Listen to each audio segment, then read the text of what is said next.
Back on the Rob Dibble Show with Ben Darnell on your afternoon drive. Thank you so much for keeping us on the air. Time for Daily Pickle here. Pickle!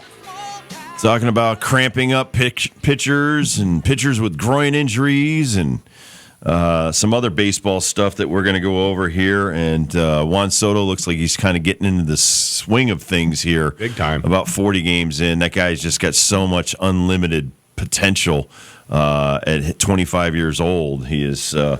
He's like a guy in a video game that you're like unlocking superpowers and stuff like that on a weekly basis. That home run yesterday, not a hard swing. Hit it probably as far up as it went out, like over 400 feet. And it's just that's the kind of stuff that will put butts in the seats when he starts doing that on a regular basis in New York City. But let's talk some Dylan Cease last night against the Yankees. Obviously, this guy, he's one of their best pitchers. Padres are off to a great start. He gets a cramp in his forearm, and that's around your Tommy John injury area, the UCL area, so you have to shut him down.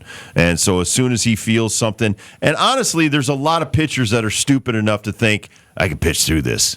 This is not going to be a big deal. Well, it is a big deal because anytime you start cramping up or anytime that you think that something could be going on with your elbow or down into your forearm area, you gotta shut the guy down. The injury, I think, to Cole was the flexor tendon and the Tommy John UCL, the ligament in his elbow that connects the two bones. So that's an extra kind of added type of surgery on top of the Tommy John surgery when you have to fix that kind of stuff. So that's a little bit more on the inside down towards the forearm area where your muscle like comes out like a bowling ball or a bowling pin. I mean, so that for a pitcher, whenever there's pain there, you got to shut the guy down.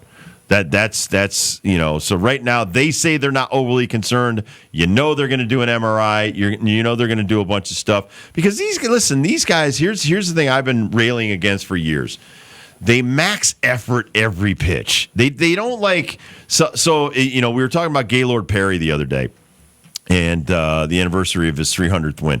These guys pitched into their mid 40s. And you know how they did that? Cuz sometimes they threw the ball 50 to 60%. They're not giving their full effort on every pitch.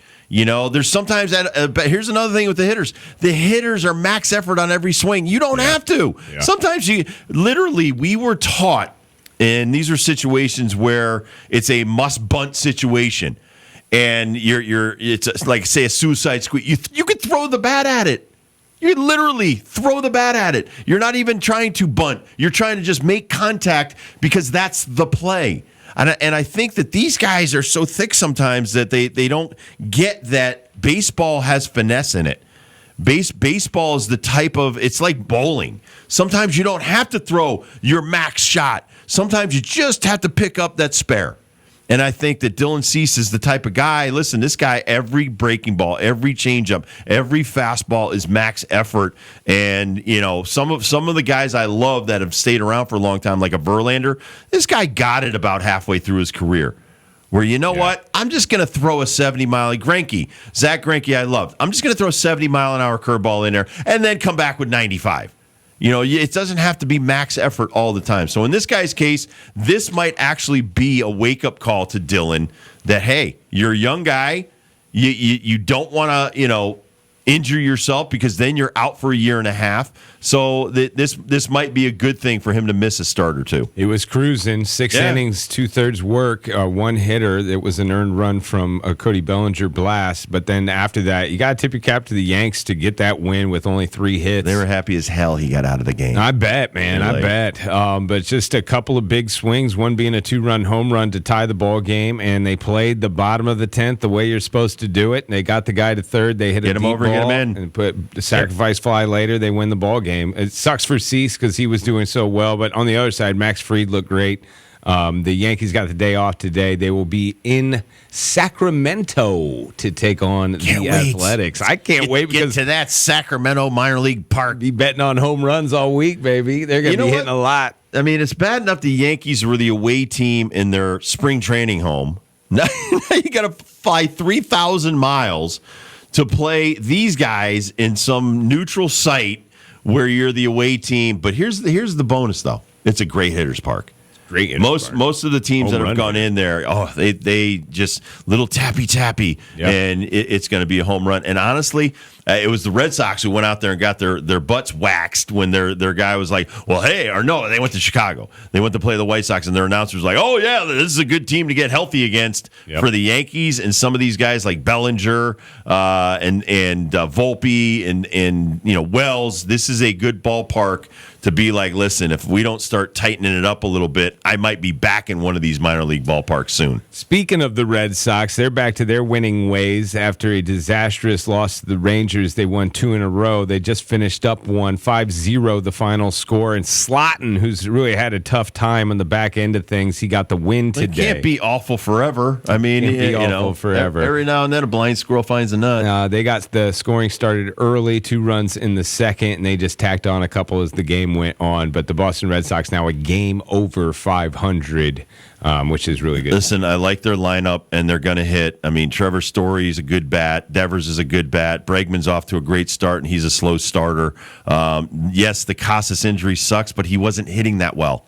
He was not off to a great start. If this guy was hitting like 320 and got hurt, oh my God, that would be devastating. But for the next guy up, listen, hit 250. Stay in the lineup. And if they do bring in Rizzo, God bless them, dude. Get out there, play first, concentrate on playing a great first base, and then hit a little bit, which is what he's done his entire career. He's always been a great add-on bat in the lineup. And then some of these other guys, listen, Gonzalez, he was hitting over 300. That's why he was out in the lineup. And I don't want to see that guy get hurt. But listen, Wong's hitting 147. Hell of a catcher. Dude, could you hit 200? Could you hit 220? Rafaela, he can hit more. Last year he showed that he's capable of it. And I'll tell you what, the Campbell kid has been a great story this year, hitting around 290. He was hitting over 300. Had a bad first day. And everybody's like, this guy, they rushed him to the big leagues. They shouldn't have brought him. Dude, he has proved that he belongs to stay. I saw him make a play last night where it was an absolute bullet at him, knocked it down, still was able to get the out. He wasn't able to turn the double play, but he got the out, and it was just 1 run scored. So those are the kind of plays that don't make the box score, and it's a fielder's choice. But to me, as a pitcher, that guy throws his face in front of the ball and it hits him in the chest, knocks it down, picks it up, throw a guy out at first base. That's the kind of stuff you get respected for in the locker room. It was Bayo that started the game, did not get the win at first. But the win nonetheless for them. What's going on with the Orioles, man? As much as we rag on the Rockies, I know why they suck. They don't have a lot of talent out there. I don't understand what's going on with the Orioles. Going to get their manager fired, man. 13-23 right now as they lost today to the Twins 5-2. Now the Orioles doubled them up in hits, but not in runs. They had 10 hits to the Twins 5. It's like this is a team that's been building for the last 5 years. I thought they made a huge step in the playoffs last year, threw up a stinker in the playoffs, but then came back to this offseason poised with pretty much the same lineup and a couple of just studs in that lineup. Here's one guy that's missing. He's in Toronto. His name's Santander. Anthony Santander had been there for like 10 years. And he had been through all the bad times. They have the one good year, and they had let that guy walk. I don't know how big he was in the locker room, but I'm assuming that he was a big part of that locker room, and now he's gone. And so, yes, Cedric Mullins is now one of your veteran guys.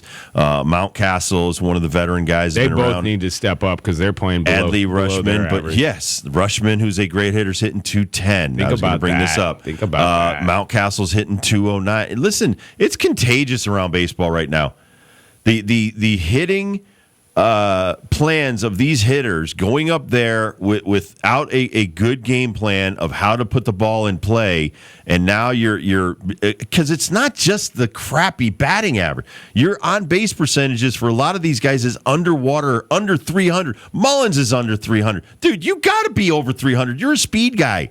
You're a center fielder. Yep. You're 293 on base percent, and this is where I will use stats because to me, if I can't see you on base 3 out of 10 times, you're no good to me. You're no use to me. So if you're making so many outs, Mountcastle on base percentage 244. Holy crap. That's way below. If you were his 344, I'd still be like, hey, Mountcastle, dude, you got to get that up a little bit. You got to be about 360, 370. Right. So, when an analytics person, I would love to be a fly on the wall in these meetings where if some jabroni walks up and goes, well, on base doesn't matter, batting average, I'd be like, hey, F yourself. You're out of your, that's baseball. Getting on base is the game. Getting on base puts pressure on the pitcher. He makes mistakes. He hangs a breaking ball. It's a double in the gap. I score from first. It's real simple stuff, stupid. Okay? And so for these guys to be so Ivy League smart and smarky to come in and be like, well, these stats don't matter. Hit and run doesn't matter. Bunting doesn't matter. It does. It does in the 10th inning when I got a ghost runner on second and half my lineup doesn't know how to bunt. That matters. So I don't understand why I'm looking at statistics and it's still 19, it's not 20, 19 teams hitting below 245. Why does that matter? Because that's the lowest major league average since 1900 in the major leagues. Damn. That is so crappy. It's a 125-year low the last 2 years. We're going on 3 years of that. Setting records. So we have a pitch clock now. We have bigger bases now. We can have the pitching engagement only twice to first base, and then you could steal. So we have all this stuff to make offense better. And is it? No. It has not made the product better. It's made it worse, and I don't know how to fix it. I'm not smart enough. Only these players can fix it. So right now, here's some good news on that front. Yesterday, we were at 17 300-plus hitters. Today, we're at 21. We gained 4. We gained 4. Shohei's right on the cusp. He's at 299. Like Josh Naylor, 299. Survivor. A little bit. Gavin Lux, your guy from Cincinnati, just joined the party. No! Jong Hon Lee from San Francisco beat up on my Cubbies. He joined the party. Kyle Storrs from Miami. Wow, we got a Marlin in the mix. He joined the party. George Springer right there at 304 as well, and then the rest have been there pretty much all season long. We do have some more action tonight. Here's the really good one that I think is worth the price of admission tonight. Dodgers, Diamondbacks. This one in Arizona. Diamondbacks hanging on one game above 500. Fat on the hill for the Arizona Diamondbacks. Yamamoto on the road for the Dodgers. I don't buy Yamamoto on the road. I buy him at home, but I think this is a big spot for him and the Dodgers and the Diamondbacks. Just a big series, I would think. I mean, listen, you got rid of the offensive coordinator with the Rangers, and they've had a couple of decent games with Brett Boone. That's going to take time because Brett's an old school guy, and he's not a big analytics guy. Kevin Kernan gave us a nice write-up talking about us. And really? We made the Ball 9? He comes on us. We're on Ball 9. No new way! Thing. And, he's talking about giving guys a shot and stuff like that. Listen, I'm not pining away for a job. I don't want to be a coach. Come on. I have enough fun with the youngsters. But his point is, you got to have more baseball people coaching at the major league level and the minor league level. This is a mindset. It's like a disease. You have put this analytics nerd disease in their brains where they think this mediocrity is acceptable. It's not. It's not. So I'm looking at the Orioles as a team hitting 226. That sucks. As a team, your on-base percentage is 293. That sucks. So if I'm the hitting instructor, if you're not harping on this stuff, I got to get rid of you. I got to bring in another guy, like even a Brett Boone, who was a free swinger, big home run hitter, who's going to say, listen, there's two things I had to do when I was in the major leagues. Get on base, or a guy on base, get him in. That was my job. But he was always very good at spreading the field, though, right? He always went the other way. Yeah. No. Yeah, listen, most of these guys were taught the way I was taught. They're trying to spray it, from not foul pole to foul pole, but gap to gap. And if you do get the foul poles in there, especially power guys, you're going to hit a lot of home runs. Somebody said the other day that home run that Judge, that's not a home run. Okay? It is a home run because that's the way the ballparks have been built now. That Yankee Stadium was $2.5 billion. It is a monument to the teams of the 80s, 90s that George wanted. So he built a stadium before he died and said, listen, I'm going to put my product out there. I'm going to have a bunch of Bronx Bombers, and we're going to get guys that can hit a lot of home runs. I remember the one year where Johnny Damon hit a bunch of home runs, like 19 were at Yankee Stadium. He used the stadium. If you're a Fenway guy, you use the wall. You use the pesky pole. I saw a guy last night wrap it around the pesky pole for a home run. You use the dimensions to what type of hitter you are. So Booney, he played in the Kingdome, which was a very difficult place to hit. He had to hit gap to gap. Yeah. You had a defensive guy that you had in the big leagues at 18 named Ken Griffey Jr. His job was to roam those gaps. That was the whole thing. St. Louis, huge ballpark. They used the speed demons out in the outfield to stop that. That's how you build ball clubs. You build around the stadium you have. You have Great American Ballpark in Cincinnati. It was built for one thing. Ken Griffey Jr. to break the Hank Aaron's home run record. Didn't happen because he got injured and all the other stuff, but still, if you have lefty power guys like Votto and other guys like Casey and some of the other guys that have played, it's built for those guys. Stack your team with a bunch of left-handed power guys, not right-handed strikeout guys. But the Reds, they're not smart enough to figure that out.